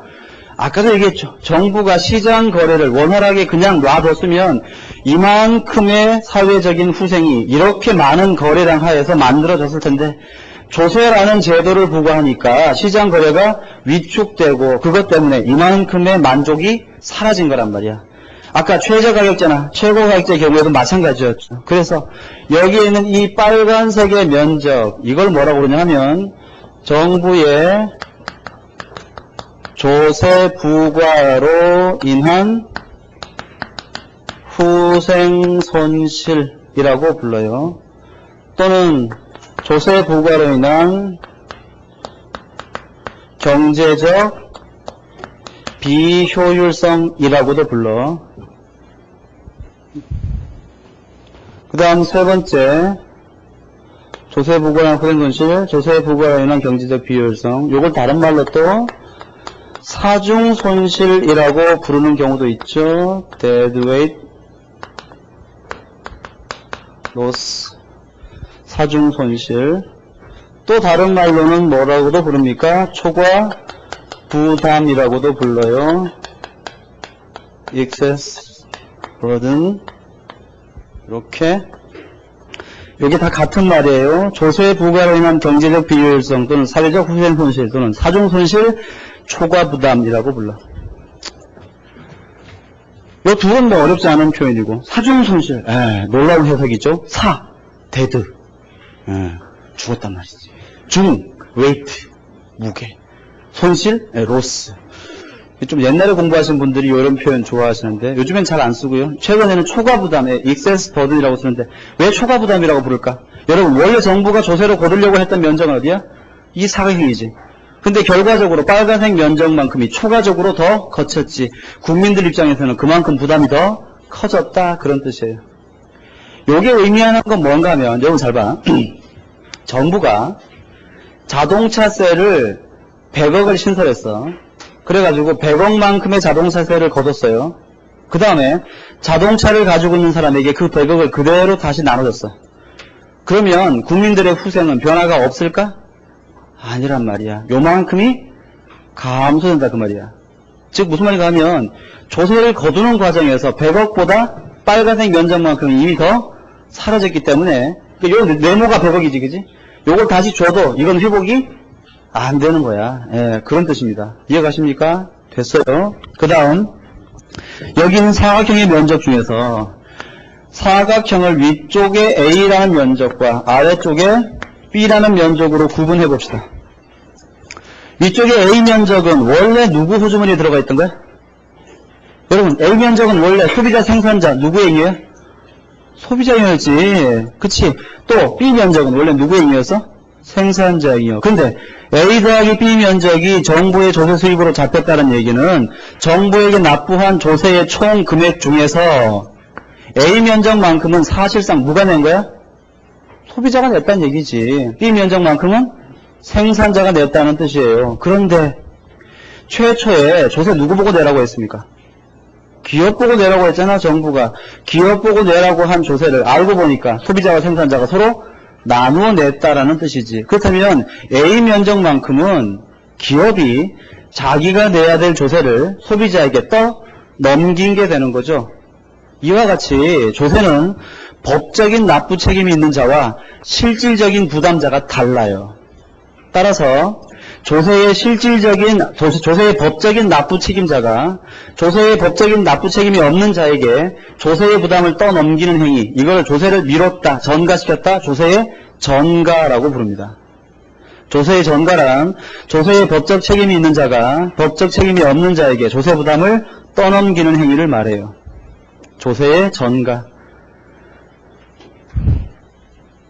자, 중요한 건 지금부터인데 봅시다. 소비자는 바보야? 아니 왜 자기 보고 내라고 하지도 않은 조세 A만큼을 왜 냅니까? 소비자가 멍청하나? 소비자는 A 면적만큼의 조세를 납부하지 않을 방법이 없나? 있습니다. 소비자가 A 면적만큼의 조세를 납부하지 않을 수 있는 방법은 뭐야? 그건 정부의 조세 부과로 소비자 가격이 상승했을 때 QT만큼을 소비하는 게 아니라 아예 이 물건을 사지 않으면 돼. 그치? 조세 부과로 가격이 상승했을 때 소비자가 이 물건을 전혀 사지 않으면 A 면적만큼을 납부할 필요가 없었습니다. 그런데 왜 이 소비자는 A 면적만큼을 납부하고 있어? 그건 바로 가격 상승에 따른 소비량 변화가 별로 작지 못했기 때문에 그래. 가격 상승에 따른 소비량 변화의 크기, 그게 바로 뭡니까? 수요의 가격 탄력성 아니야? 수요의 가격 탄력성. 가격이 변했을 때 소비량 변화가 매우 커서 거의 제로까지 떨어졌으면 A 면적을 내지 않아도 되는데 이 소비자는 가격이 올랐을 때 소비량을 요만큼밖에 줄이지 못했기 때문에 여전히 A 면적만큼을 납부하는 것이에요. 따라서 만약에 이 소비자가 굉장히 수요의 가격 탄력성이 커서 요만큼 가격이 올랐을 때 소비량을 거의 제로까지 줄일 수 있으면 이 면적을 납부하지 않아도 되겠지. 그렇다면 결국 수요의 가격 탄력성이 크면 클수록 소비자의 조세 부담은 작아지는 것이에요. 더 멋있는 말로 수요의 가격 탄력성이란 조세 부담을 회피할 수 있는 능력이다. 그렇게 기억하시면 돼요. 좀 이따가 필기로 정리해 드릴게요. 그 다음 생산자는 왜 B만큼의 조세를 여전히 납부하고 있을까? 아니 기왕 A만큼 떠넘겼으면 B까지 다 떠넘기면 더 좋을 텐데 왜 B는 떠넘기지 못하고 자기가 부담해? 그건 바로 B, 여러분 생산자가 B만큼의 조세도 납부하지 않을 수 있는 방법은 없나? 있습니다. 어떤 방법이야? 자기에게 조세가 부과됐을 때, 그래서 자기의 생산자 가격이 하락했을 때 QT만큼을 생산할 게 아니라 아예 공장문을 닫아버리면 되지.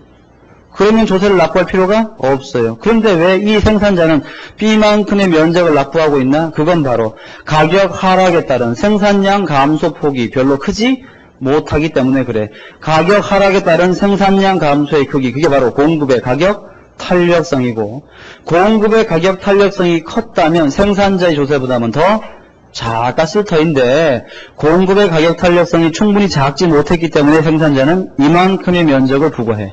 결론적으로 소비자건 생산자건 수요 또는 공급의 가격 탄력성이 크면 클수록 자신의 조세 부담은 작아지고 자기가 비탄력적인 수요 또는 공급을 가지고 있을수록 조세 부담은 더 커지는 것이에요. 예를 들어서 여기를 한번 보세요.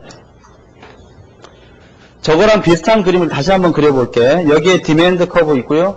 여기에 서플라이 커브. 이건 그리지 마. 똑같은 그림이야 그냥. 이렇게 있을 때 이렇게 해서 이게 Q스타, 이게 Q텍스, 이게 Q 소비자 가격, 이게 P 스타, 이게 P 생산자 가격 이렇게 되고요. 요 면적 요렇게 해서 요게 뭐가 되는 거야? A, 요게 B 이렇게 됐지. 자, 봐. 만약에 소비자의 수요 곡선이 요것보다 더 가파른 형태라면 또는 비탄력적인 형태라면 수요 곡선이 요렇게 생길 수 있었을 텐데 이때는 새로운 균형점이 어디가 돼? 여기가 돼서 요렇게 해서 요게 Q 텍스가 되고 요게 P 소비자 가격이 되고 요게 P 생산자 가격이 돼서 A, B 면적은 어떻게 됩니까? 요렇게 요렇게 요렇게 요렇게 된 다음에 요렇게 잘리는 거지. 그래서 요 면적이 뭐가 되는 거야? 이게 라지 A, 아래쪽 면적이 라지 B가 되는 거야. 수요 곡선이 비탄력적인 형태가 되니까 소비자 부담이 훨씬 더 커지고 생산자 부담이 작아졌어요. 결국 우리는 다음과 같은 공식을 얘기할 수 있는데 수요의 가격 탄력성 나누기 공급의 가격 탄력성은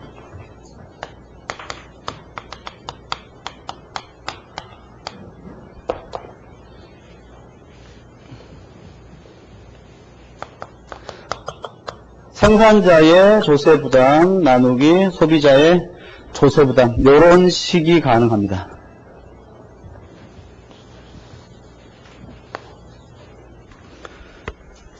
자, 어때요? 소비자의 조세 부담과 소비자의 수요의 가격 탄력성은 서로 반비례해요. 맞지? 그 다음 생산자의 공급의 가격 탄력성과 생산자의 조세 부담은 역시 반비례해. 결국 조세 부담과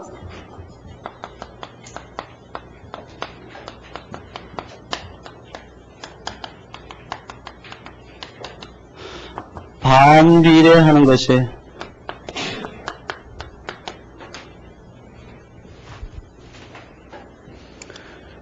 매우 중요해요. 꼭 기억하셔야 돼요. 미루지 말고 지금 다 그냥 정리를 해버리셔야 됩니다.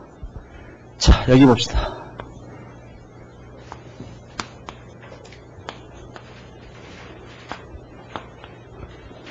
자, 수요 곡선의 기울기가 완만할수록 수요의 가격 탄력성은 더 커져요. 그치? 뭐를 떨어뜨려?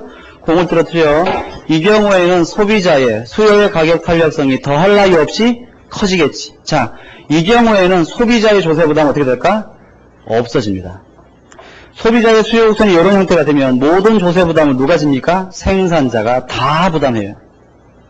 그 다음 수요 곡선이 수직선의 형태를 띠면 수요의 가격 탄력성은 제로가 되지. 이때는 정부가 부과한 모든 조세를 다 누가 부담해?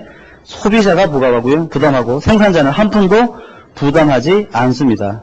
똑같은 논리로 만약에 공급 곡선이 이렇게 생겼으면 모든 조세 부담은 다 누가 져? 생산자가 다 지고 소비자는 한 푼도 부담하지 않아요. 만약에 이런 식의 공급 곡선이 주어지면 모든 조세는 다 누가 부담해? 소비자가 다 부담하고 생산자는 한 푼도 부담하지 않습니다. 이해 가십니까? 그래요. 매우 중요한 얘기를 했어요. 됐지? 그 다음으로 봐야 될 건 바로 여기에 있는 이 빨간색 면적인데 여러분 이 빨간색 면적은 클수록 좋아 작을수록 좋아? 작을수록 좋겠지. 우리는 가급적이면 이 면적을 작도록 하는 것이 우리에게 훨씬 더 도움이 돼. 근데 이 면적은 왜 발생하는 걸까? 직관적으로는 이 면적은 정부의 조세 부과로 인해서 생산자와 소비자 가격이 괴리가 생김에 따라 시장 거래가 위축됐기 때문에 발생했는데 만약에 지금 현재는 시장 거래가 이만큼 줄었지. 혹시 시장 거래가 요만큼만 줄었으면 빨간색 면적은 얼마밖에 안 되겠어? 아마도 요 면적밖에 되지 않을 수도 있을 뻔했어요. 그렇지? 그런데 요만큼으로 줄일 수 있었던 빨간색의 면적이 이렇게 커진 이유는 뭐야? 그건 가격 변동에 따른 거래량 감소가 이것보다 이게 더 컸기 때문이지. 다른 말로 가격 변동에 따른 거래량 변화. 그게 바로 뭡니까? 탄력성이야, 탄력성. 그치? 수요든 공급이든 아래쪽에 뭐가 있어? 가격. 위쪽이 거래량이잖아. 결국 뭡니까? 수요 또는 공급의 가격 탄력성이 크면 클수록 이 폭이 크니까 이 면적도 커지고 수요 또는 가격 수요 또는 공급의 가격 탄력성이 작으면 작을수록 요 감소하는 크기가 줄어들 테니까 요 면적이 작아진단 말이야. 그러니까 아까 여기서 탄력성과 조세 부담은 반비례한다 그랬는데 탄력성과 초과 부담은 비례 반비례? 이건 비례하는 것이에요. 비례. 여기다가 써볼게요. 아, 이거 지우지 말걸. 네, 내가 그림 그려볼게. 자.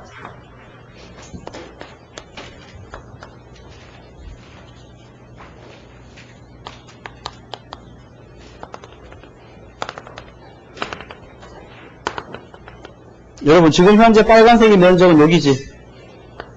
그래, 안 그래? 맞아요. 그지? 요 면적이야. 만약에 수요 곡선이 이것보다 더 가파른 형태, 즉 비탄력적인 형태가 되면 이런 식이 되겠죠. 최초의 균형점을 지나되 수요 곡선이 더 가팔라졌어요.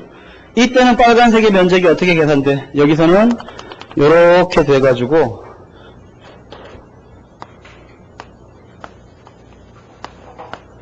요 면적이 뭐가 되는 거야? 요게 빨간색의 초과 부담이 든단 말이야. 그러니까 수요 곡선의 기울기가 더 가팔라지니까 빨간색의 초과 부담은 더 작아졌어요. 가팔라지면 탄력성은 더 작아지는 거지. 즉 수요 곡선의 탄력성이 더 작아지니까 빨간색의 초과 부담도 더 작아지고 이게 더 완만해져서 탄력성이 커지니까 초과 부담도 커져. 그건 디맨드 커브를 고정시키고 서플라이 커브를 기울기를 바꿔봐도 똑같은 결과야. 이해가십니까? 그래서 결론은 뭔가 하면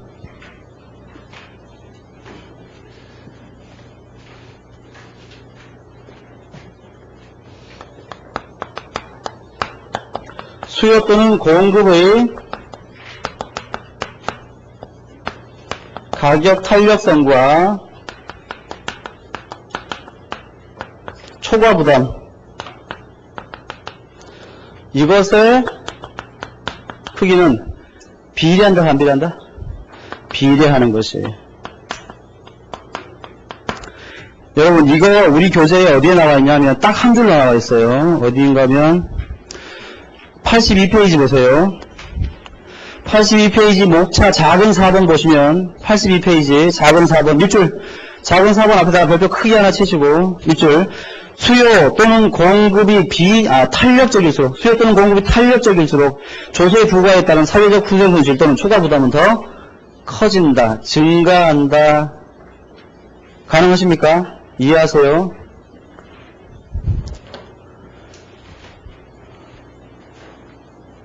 그렇다면 마지막으로 한번 정리해 보란 말이야. 자, 수요 곡선이 이런 형태입니다. 정부가 조세를 부과했습니다. 모든 조세 부담은 다 누가 져? 여러분, 탄력성은 조세를 회피할 수 있는 능력이야. 지금 수요의 가격 탄력성이 무한대로 가장 크잖아. 따라서 소비자는 조세를 피할 수 있는 능력이 굉장히 높은 거야. 모든 조세 부담은 다 누가 져? 생산자가 지는 것이에요. 소비자는 한 푼도 지지 않아요. 그 다음 탄력성이 굉장히 크지. 이때는 초과 부담의 크기가 어떻게 되겠어? 굉장히 커져요. 그 다음 만약에 수요 곡선의 형태가 이렇게 생겼습니다. 이때는 조세를 부과하면 모든 조세 부담 다 누가 져? 소비자가 모두 다 지고요. 이때는 빨간색의 면적이 생긴다 안 생긴다? 안 생기는 것이에요. 예, 안 생깁니다. 이따가 증명할게 내가. 그 다음 만약에 공급 곡선의 기울기가 이렇게 생겼다. 이때는 모든 조세 부담을 누가 져? 소비자가 지는 거고 이때는 빨간색의 초과 부담은 매우 커져서 최고로 크게 발생하는 거지. 만약에 공급 곡선의 기울기가 이렇게 수직이라면 모든 조세 부담은 생산자가 지는 것이고 빨간색의 초과 부담은 발생하지 않습니다. 그렇게 기억하세요. 그 다음 아까 내가 처음에 수요 공급 곡선 중에서 어느 쪽에다가 조세를 부과하든 효과는 차이가 없다 그 얘기했지, 그지? 자, 지금부터 그걸 한번 확인해 보려고 합니다. 여기다가 그릴게요. 여기다가 자, 여기 Q, 여기 P, 여기에 디맨드 커브, 여기에 서플라이 커브, 여기에 Q 스타. 이거 뭐 안 그려도 되는데 왜냐면 그림이 같을 거니까 저걸로. 그림이 같을 거라니까. 이게 P 스타. 이때 정부가 이제 여기 말고 소비자에게 조세 부과한다 그 얘기지. 소비자 너는 앞으로 맥주 한 병 사 먹을 때마다 T1식의 조세를 납부하고 사 먹어라 그렇게 명령해요. 수요 곡선의 수직거리의 높이가 뭘 의미해? 그 물건 하나를 추가로 소비했을 때의 한계, 편익, 인과 동시에 지불 용이 있는 최대 금액이야. 그 말은 이 사람은 지금 Q스타 하나를 소비하면 얼마를 만족을 얻어? 이만큼을 만족을 얻어. 따라서 이 사람은 요만큼까지는 돈 낼 용의가 있어요. 근데 정부가 지금 단위당 T1씩의 세금을 추가 내래. 그럼 세금 낸 만큼 이 사람의 만족도는 커져 작아져? 작아지지. 돈 더 내야 되니까. 그러니까 예를 들어서 Q스타 하나를 먹으면 100원만큼 기분이 좋아지는데 정부가 20원을 세금 내라 그러면 기분 좋아지는 정도는 80원으로 줄겠지. 따라서 수요곡선에 조세를 부과하면 수요곡선의 수직거리의 높이는 높아져 낮아져? 낮아져야 되는 거지. 이렇게 D-X만큼 요 수직거리의 높이 요게 뭐가 됩니까? 단위당 조세액 T1이 되는 것이에요. 이때 새로운 균형점은 이 점이 되죠. 새로운 균형점 하에서 시장 균형 가격은 P 텍스 부과받은 이후에 그 다음에 시장 거래량은 Q 텍스 부과받은 다음에 이렇게 됐고 그 다음 요 가격에 지금 맥주 한 병 거래되는 거 아닙니까? 소비자와 생산자가 이 가격으로 서로 돈을 주고받고 맥주를 거래했어요. 소비자가 요거 주면 생산자가 요 높이를 받고 맥주를 주겠지. 따라서 맥주 한 병 팔면 생산자는 지금 조세하고 상관없으니까 맥주 한 병 사고 팔면 생산자 호주머니에 돈이 얼마가 들어가?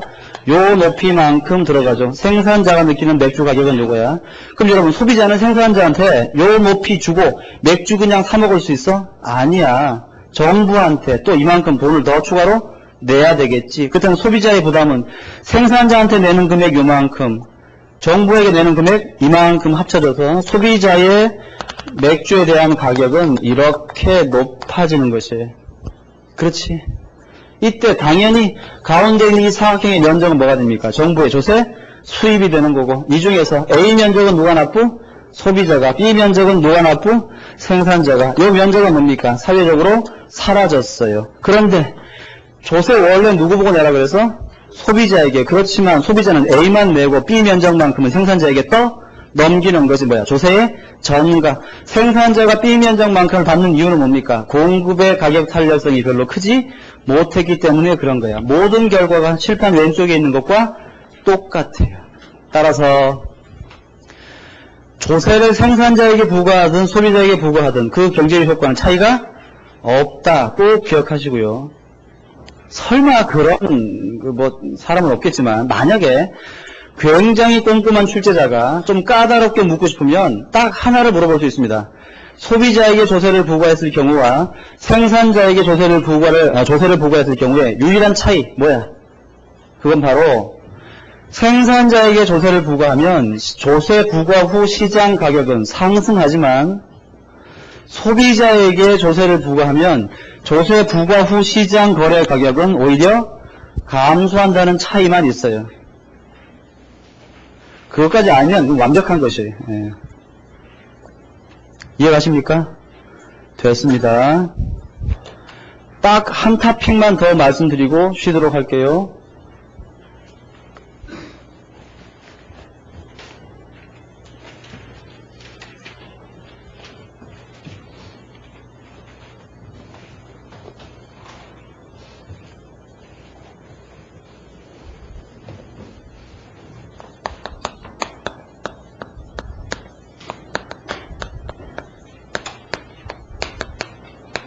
최근에 워낙 부동산 시장에 정부 관심이 많아서 출제가 될 수도 있을 것 같은데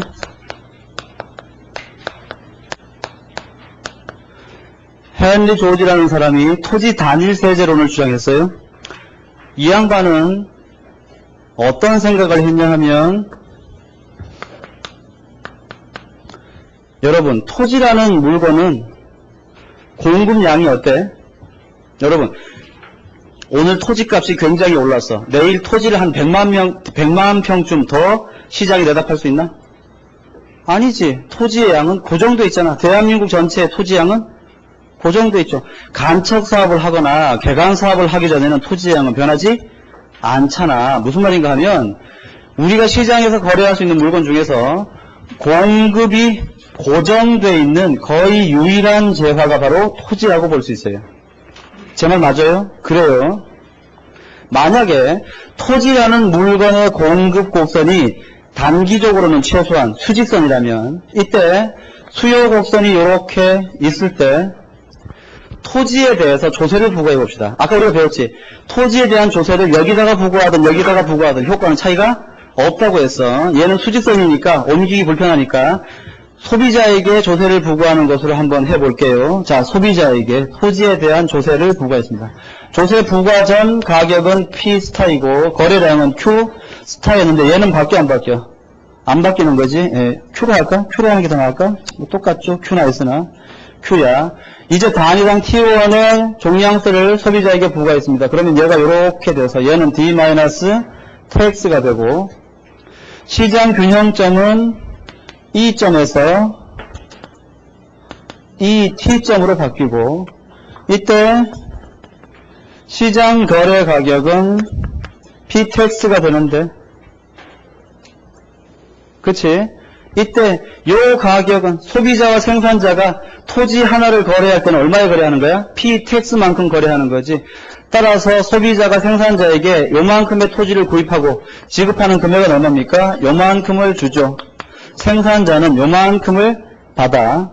소비자는 생산자에게 요만큼의 토지 가격을 지불하고 추가적으로 요 수직거리의 높이 T1만큼의 조세를 납부하니까 요만큼을 더 보태야 되겠지.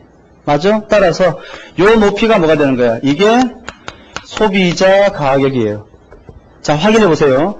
공급 곡선이 수직선이 되니까 조세를 부과해도 소비자 가격은 올라 안 올라? 안 올라요. 예. 생산자만 가격이 하락했다고 느껴. 그렇다면 정부의 조세 수입은 어떻게 됩니까? 요만큼이 되는데 A 더하기 B의 면적으로 나눌 수가 없지. 그럼 요 면적은 A야 B야? 저기 실판의 그림과 비교해 보세요. 이 면적은 온전히 통째로 다 B인 것이야. 즉 누가 냅니까? 모든 조세 부담을 다 생산자가 부과해요. 부담해. 이해가? 가야 돼 이건. 그 다음 빨간색의 추가 부담 생깁니까? 안 생깁니까? 안 생깁니다. 그럼 결국 뭡니까? 토지라는 고정된 재화에 조세를 부과하니까 모든 조세 부담은 다 누가 지더라? 토지의 소유자가 부담하고 빨간색의 경제적 비효율성은 발생하지 않더라 그 말이야. 그럼 봐.